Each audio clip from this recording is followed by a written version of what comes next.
পুরো মধ্যপ্রাচ্য জুড়ে চলছে তৃতীয় বিশ্বযুদ্ধ।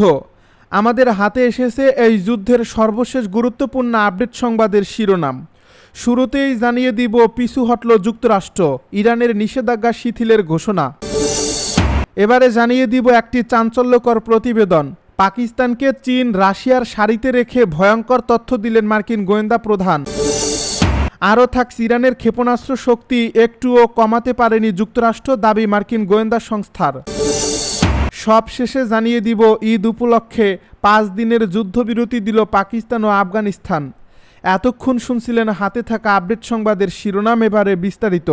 তবে তার আগে অনুরোধ রইল ভিডিওটিতে একটি লাইক এবং কমেন্ট করে জানিয়ে দিন ভিডিও সম্পর্কে আপনার মূল্যবান মতামত। আরও জানিয়ে দিন ভিডিওটি কোথা থেকে দেখছেন বা কোন জেলা থেকে দেখছেন। পিছু হটল যুক্তরাষ্ট্র, ইরানের নিষেধাজ্ঞা শিথিলের ঘোষণা। ইরানের উপর চাপিয়ে দেওয়া যুক্তরাষ্ট্র ও ইসরায়েলের অসম যুদ্ধের 20তম দিনেই নমনীয় হয়েছে ওয়াশিংটন। তেহরানের তেল রপ্তানির উপর যে নিষেধাজ্ঞা পশ্চিমারা দিয়েছিল তা শিথিলের পরিকল্পনা নিয়েছে প্রেসিডেন্ট ডোনাল্ড ট্রাম্পের প্রশাসন। বৃহস্পতিবার এই তথ্য দিয়েছেন মার্কিন ট্রেজারি সেক্রেটারি স্কট বেসেন্ট। বিশ্ববাজারে তেলের সরবরাহ স্থিতিশীল রাখার লক্ষ্যে সমুদ্রপথে থাকা ইরানি তেলের উপর আরোপিত বিধিনিষেধ যুক্তরাষ্ট্র শিথিল করতে পারে বলে জানিয়েছেন বেসেন্ট। ফক্স বিজনেসকে দেওয়া এক সাক্ষাৎকারে তিনি এই তথ্য জানান।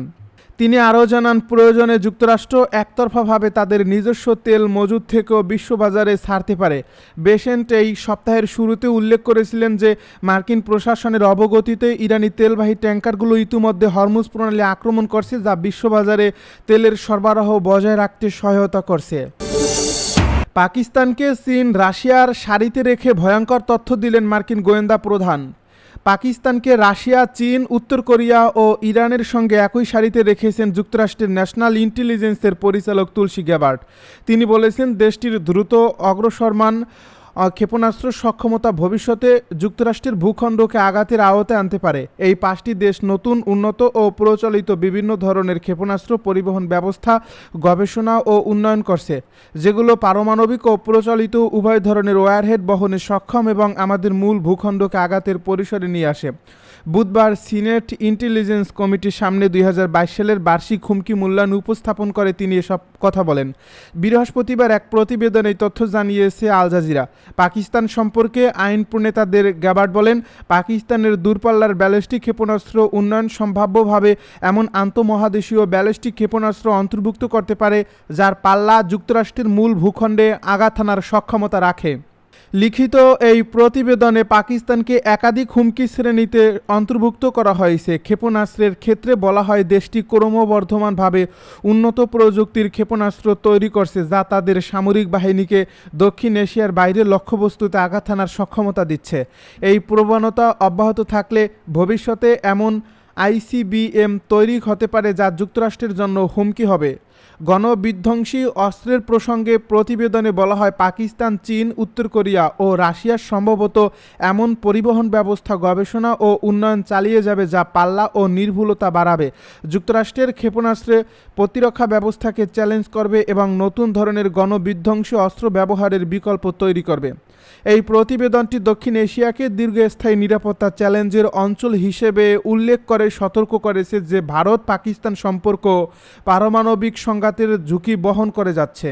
এদিকে পাকিস্তানের পররাষ্ট্র মন্ত্রণালয় এখন আনুষ্ঠানিক প্রতিক্রিয়া জানায়নি এবং আল জাজিরার প্রশ্নেরও কোনো উত্তর দেয়নি। অস্ত্র নিয়ন্ত্রণ ও পারমাণবিক বিষয়ে বিশেষজ্ঞ এবং পাকিস্তান সেনাবাহিনীর সাবেক ব্রিগেডিয়ার তুগরাল ইয়ামিন বলেন, এমন উদ্বেগ এই প্রথম নয়, আগেও এমন মন্তব্য করা হয়েছে। পাকিস্তান আনুষ্ঠানিকভাবে বলে আসছে তাদের প্রতিরোধ ক্ষমতা প্রচলিত ও পারমাণবিক ভারতকে লক্ষ্য করেই।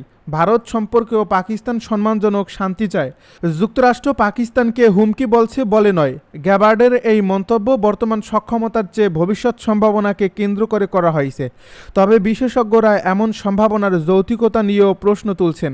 পাকিস্তানের সবচেয়ে দীর্ঘ পাল্লার কার্যকর ক্ষেপণাস্ত্র শাহিন-3 এর পাল্লা আনুমানিক 2750 কিলোমিটার, যা পুরো ভারতে আঘাত করার জন্য যথেষ্ট। আইসিবিএম সাধারণত 5500 কিলোমিটারের বেশি পাল্লার ক্ষেপণাস্ত্রকে বোঝায়, যা পাকিস্তানের কাছে বর্তমানে নেই।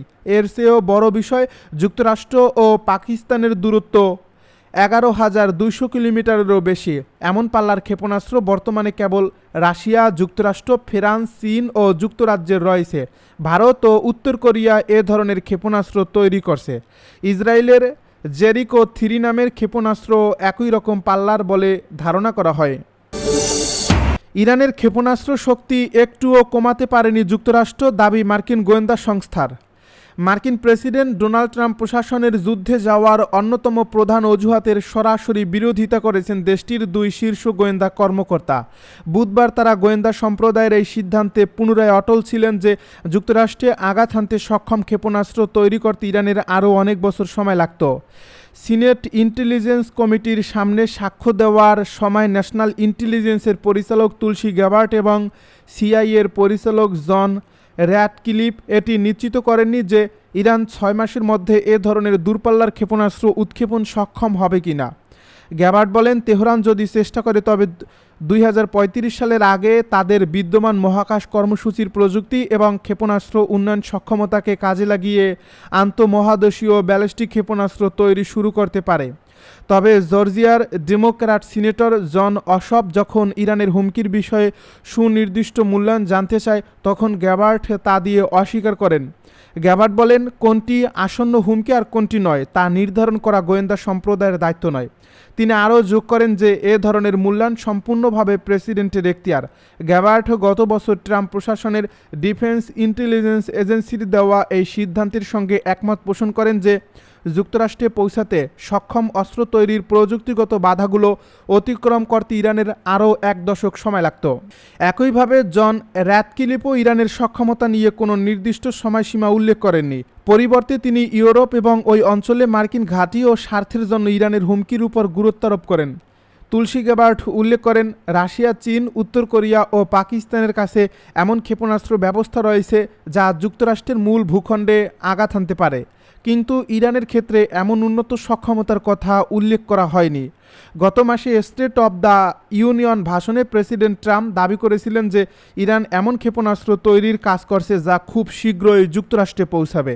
তবে র্যাটক্লিফ জানান, ইরানের ক্ষেপণাস্ত্র কর্মসূচি নিয়ে উদ্বেগের কারণ থাকলেও তা আটলান্টিক বা প্রশান্ত মহাসাগর পেরিয়ে দূরপাল্লার লক্ষ্যবস্তুতে আঘাত হানার মতো পরিপক্ক ছিল না। র্যাটক্লিফ বলেন, ইরানকে যদি 3000 কিলোমিটার পাল্লার মধ্যবর্তী পাল্লার ব্যালিস্টিক ক্ষেপণাস্ত্র তৈরির সুযোগ দেওয়া হয় তবে তা পুরো ইউরোপের জন্য হুমকি হয়ে দাঁড়াতো। তিনি আরও যোগ করেন, ইরানের এই সক্ষমতা কমিয়ে আনতেই বর্তমানে পরিচালিত অপারেশন এপিক ফিউরি জাতীয় নিরাপত্তার জন্য অত্যন্ত গুরুত্বপূর্ণ। ঈদে 5 দিনের যুদ্ধবিরতি দিল পাকিস্তান ও আফগানিস্তান। ঈদ উল ফিতর উপলক্ষে পাকিস্তান ও আফগানিস্তান 5 দিনের যুদ্ধবিরতিতে সম্মত হয়েছে। এমন এক সময়ে এই ঘোষণা এলো যখন কাবুলে একটি মাদকাসক্তি নিরাময় কেন্দ্রে কথিত পাকিস্তানি বিমান হামলায় নিহতদের গণজানাজা ও দাফন সম্পন্ন হয়েছে। পবিত্র রমজান মাস শেষে উদযাপিত হতে যাচ্ছে মুসলিমদের প্রধান ধর্মীয় উৎসব ঈদ উল ফিতর। এই উপলক্ষে সৌদি আরব, তুরস্ক ও কাতারের মধ্যস্থতায় এই যুদ্ধবিরতি কার্যকর হয়েছে।